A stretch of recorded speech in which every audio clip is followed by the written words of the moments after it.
সয়াবিনের তরকারি রান্না করলে প্রায় তাড়াহুড়োর মাঝে একই রকমভাবেই রান্না করে থাকি। আজকে ভাবলাম একটু আলাদা রেসিপিতেই রান্না করি।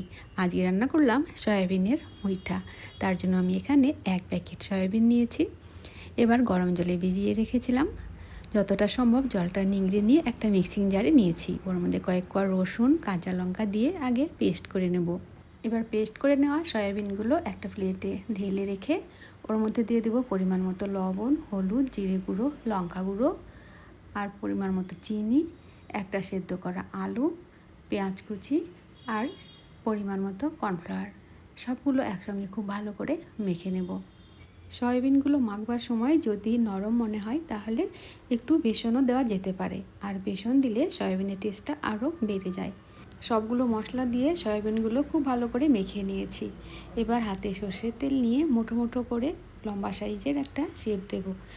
এই রেসিপিতে সয়াবিনের কোপ্তাও রান্না করা যায়, আর এই যে কোপ্তাগুলো বানিয়েছি এগুলো তেলে ভেজে খেতেও বেশ ভালো লাগে। যে কোনো মুইঠা বলুন, কোপ্তা বলুন, এগুলো রান্না করা কিন্তু ভীষণ ঝামেলার হয়, তবে খেতে ততটাই ভালো লাগে। কথা বলতে বলতেই সবগুলো মুইঠা তৈরি করে নেওয়া হয়ে গেছে। এবার গ্যাসে একটা কড়াই বসিয়ে দিয়েছি। কড়াইয়ে সাদা তেল দিয়ে দিয়েছি। তেলটা ভালো মতো গরম হয়ে গেলে মুইঠাগুলো ভেজে নেব। এই সময় গ্যাসের ফ্লেমটা লো টু মিডিয়ামে রেখে দেব। মুইঠাগুলো ভেজে নেওয়ার সময় খুব সাবধানে ভেজে নিতে হবে। এক পিঠ ভাজা হয়ে গেলে তবেই অন্য পিঠটা ভেজে নিতে হবে। এবার খুব সাবধানে সব মুইঠাগুলো ভেজে উঠিয়ে নিয়েছি। কড়াইটা পরিষ্কার করে নিয়ে আবার তেল দিয়ে দিয়েছি। এবার ওর মধ্যে দিয়েছি 1.5 চামচ মতো গ্রেট করে নেওয়া রসুন।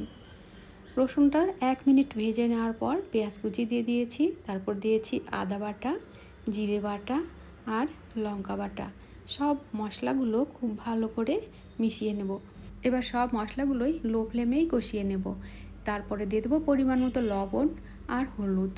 এবার দিয়ে দেব টক দই। সব একসঙ্গে কষিয়ে নেওয়ার পর তেল ছাড়তে শুরু করলে অল্প পরিমাণে ফোটানো জল দিয়ে দেব। জলটা শুকিয়ে গেলে এবার ফাইনালি জল দিয়ে দেব ঝোলের জন্য। ঝোলের জলটা একটু বেশি পরিমাণেই দিতে হবে। মুইঠাগুলো দেওয়ার পরে ঝোলটা অনেকটাই টেনে যায়। এবার মুইঠাগুলো দেওয়ার পরে কিন্তু বেশি রান্না করা যাবে না, তাতে মুইঠাগুলো ভেঙে যেতে পারে। গ্যাসের ফ্লেমটা লোতে রেখে দেব। উপর থেকে একটু গরম মশলা আর ঘি ছড়িয়ে দেব। তারপর নামিয়ে নেব দুপুরের গরম ভাতের সঙ্গে পরিবেশন করার জন্য।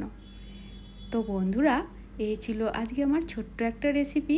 আপনাদের রেসিপিটা কেমন লাগলো অবশ্যই জানাবেন, আর যদি ভালো লেগে থাকে একটা লাইক করতে ভুলবেন না।